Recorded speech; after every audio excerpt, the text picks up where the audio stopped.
सुप्रभात। मैं आपकी हिंदी शिक्षिका पूजा कुमारी दी पेंटिकॉस्टल असेंबली स्कूल से आज मैं कक्षा 5 के बच्चों के लिए हिंदी 2 के पाठ 1 और पाठ 2 की पुनरावृत्ति करवा रही हूँ। पाठ 1 अभिलाषा, पृष्ठ संख्या 3। जैसे कि बच्चों आपने पिछली कक्षाओं में पढ़ा था कि अभिलाषा कविता में हमारे देश भारतवर्ष की सुंदरता का वर्णन हुआ है। हमारा देश भारतवर्ष बहुत ही सुंदर है।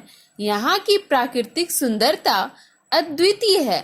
यहाँ समुद्र के आसपास नदियों जैसे गंगा यमुना का जल बहती है और चारों ओर ऊंचे ऊंचे पहाड़ दिखाई पड़ते हैं। मानो सावन के महीने में चारों ओर हरियाली छा जाती है। बगीचे फूलों से भर जाते हैं और पेड़ों की डालियां फलों से लद जाती हैं।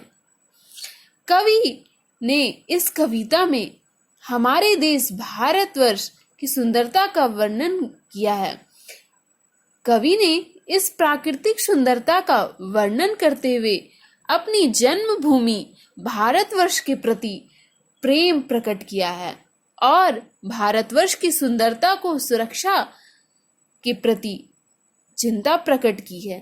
कवि की एकमात्र यही इच्छा है कि वह इस धरती पर बार बार जन्म ले और अपनी मातृभूमि की सेवा करे। कवि ने इस कविता में कहा है कि नन्हे नन्हे रजकण मतलब धूलकण सभी भारतवासियों को कहा है, क्योंकि जिस प्रकार नन्हे नन्हे धूल के कणों से पहाड़ का निर्माण होता है, उसी प्रकार यदि सभी भारतवासी अपनी जन्मभूमि के प्रति निस्वार्थ प्रेम, लगाव और सुरक्षा के प्रति चिंता के साथ कार्य करें, तो वह अपनी मातृभूमि की सेवा कर सकते हैं। पाठ 2 छींकने वाला वृक्ष, पृष्ठ संख्या 9। इस पाठ में पेड़ पौधे पर्यावरण को स्वच्छ रखने में कितने मददगार हैं, इसके संदर्भ में यह बात बताई गई है कि पेड़ पौधे और हम सब स्वस्थ रहें, इसके लिए आसपास के स्थानों को साफ सुथरा रखना हम सबकी जिम्मेदारी है। नहीं तो हम सब के साथ पेड़ पौधे भी बीमार हो सकते हैं। इस पाठ में बताया गया है कि एक विचित्र सा वृक्ष था और जिस पर पक्षियों का बसेरा भी नहीं था। चारों ओर गंदगी और दुर्गंध आती थी। परंतु एक समय ऐसा था जब वृक्ष पर जीवों का बसेरा था।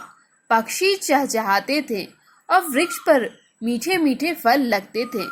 परंतु वृक्ष के पीछे एक ऊंची सड़क थी और उस पर वहां एक नाला बना हुआ था। नाले में गांव के घरों का कचरा और गंदा पानी बहने लगा, जिसके कारण गंदा पानी पेड़ पर गिरने लगा, जिसके कारण पेड़ के पत्ते सड़ने लगे और पक्षियों ने वृक्ष को वीरान कर दिया और बच्चे भी खेलने उस वृक्ष पर नहीं आते थे। जैसा कि बच्चों आप जानते हैं कि वृक्षों में वातावरण को शुद्ध करने की शक्ति होती है। आखिर वृक्षों में भी जीवन होता है, उन्हें भी सुख दुख का एहसास होता है। वृक्ष की इस दशा को देखकर गांव वाले अत्यंत चिंतित हो गए। उन्होंने इसका हल करने का प्रयास किया। उन्होंने मिलकर तय किया कि हमें एक नया नाला बनाना होगा और बस्ती के सब लोग नए नाले को बनाने के लिए जुट जाते हैं और जब नाला खुद जाता है तो बरसाती पानी का प्रवाह नए नाले की ओर कर दिया जाता है।